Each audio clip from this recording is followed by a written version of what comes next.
Hello, everyone. Scott Schwartz with NeverTooMuchMoney.com.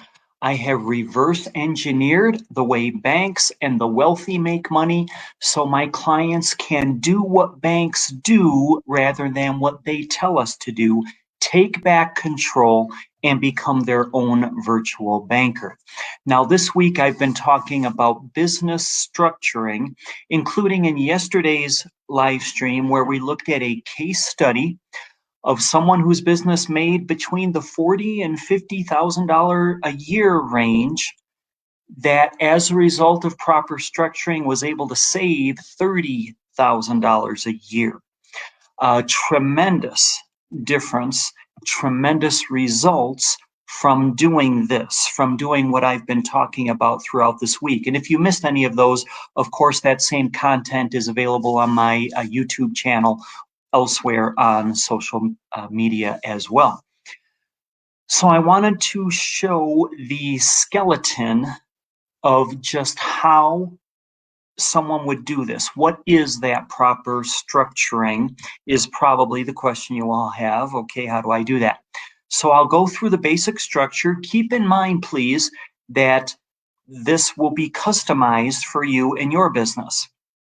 Generally speaking, there's three different entities, legal entities, that are needed to accomplish the maximum in legal protection and tax protection. In your case, it might be different. It might be that you need more. It may be that you need less. But that is something that we would work with you on. Let me pull this on the screen here. The business organization flow chart. And so this will get into that basic skeleton here. First, there's a public entity that is what the public knows you by. And it, generally speaking, will be a C corporation with you serving as the chairman, 2 other board members, 2 other officers. Remember, this goes back to our strategy of own nothing, control everything. So who is the owner of this corporation? Well, it's not you. It is a family trust.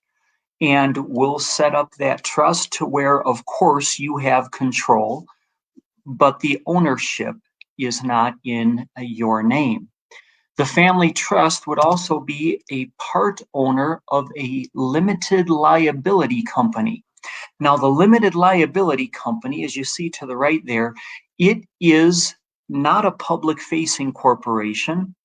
It's what owns the assets and then in turn leases those assets to the corporation in addition to providing some other services. It is how, as just one simple example, how you're able to claim your gas, your oil, your other automobile maintenance as a business deductible expense. Imagine no more tracking mileage to make a distinction between what are business miles versus personal miles in your car.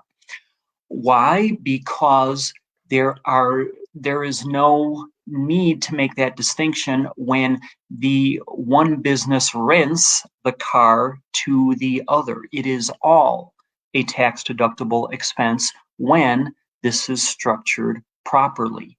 Now, who owns the LLC?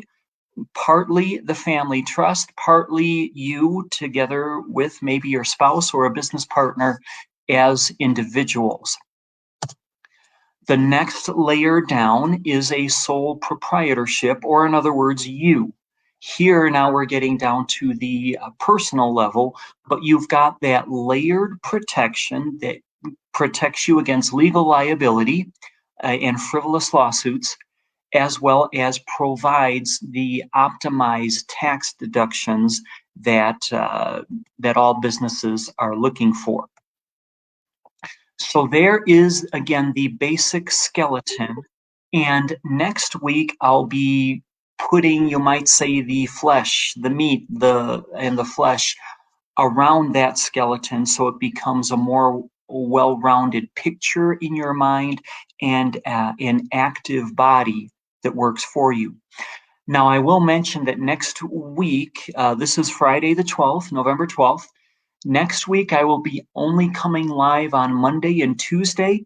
I have all-day commitments Wednesday through Friday. So in those 2 days, I'll be kind of wrapping up this unit, you might say, this module on business structuring.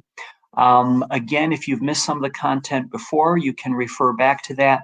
But I know you'll really enjoy what I'm presenting Monday and Tuesday, putting that flesh on the skeleton.